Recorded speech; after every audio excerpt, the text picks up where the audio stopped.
Mazi Fanny,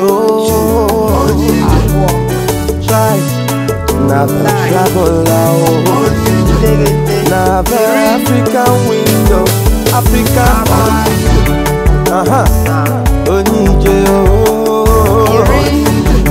many countries na him onije dey go.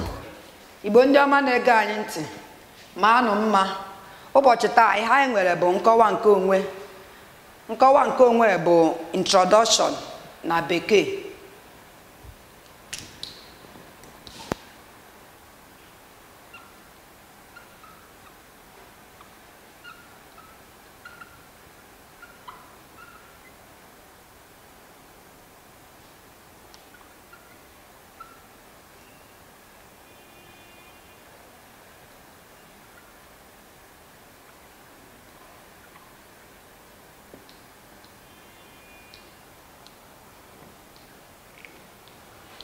Ọ dị mkpa dịka anyị ma na anyị bụ ndị Igbo na anyị kwesịrị ịmakọwa onwe anyị ma ọ bụ na mmadụ zuo anyị n'ụzọ iji gosi na onye ebe anyị si pụta.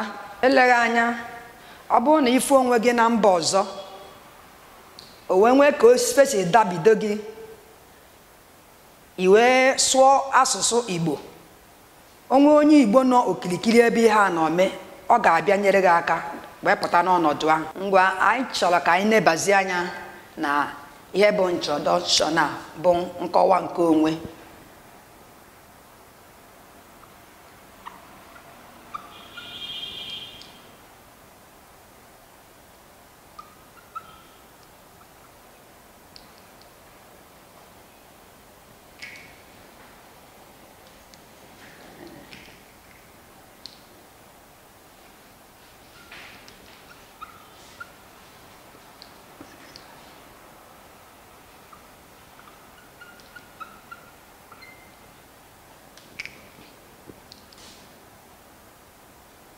Nke mbụ, gịnị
dịka anyị na-aga n'iru nkọwa nke onwe introduction na bekee, ajụjụ questions na bekee, ọsịsa answer. Gịnị ma ọ bụ kedu aha gị? Na bekee bụ what is your name? Ọsịsa gị bụ aha m bụ Nneka Okeke. Ma ọ bụrụ na aha gị bụ Nneka, ị ga-asa bụ aha gị ka ị ga-ekwu, ọ bụkwa aha dị ebe a. Nke abụọ, afọ ole ka ị dị? How old are you?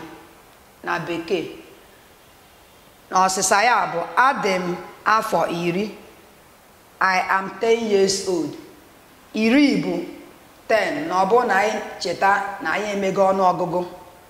Mgbe anyị mere ọnụọgụgụ na nke ikpeazụ anyị mere tutu nke a. Nke atọ, kedu aha nna gị? What is the name of your father? Na bekee. Ọsịsa gị bụ aha nna m bụ Obi Okeke. Ma ọ bụrụkwa na aha nna gị bụ Obi Okeke, the name of my father is Obi Okeke. Nke anọ, kedu aha nne gị? What is the name of your mother?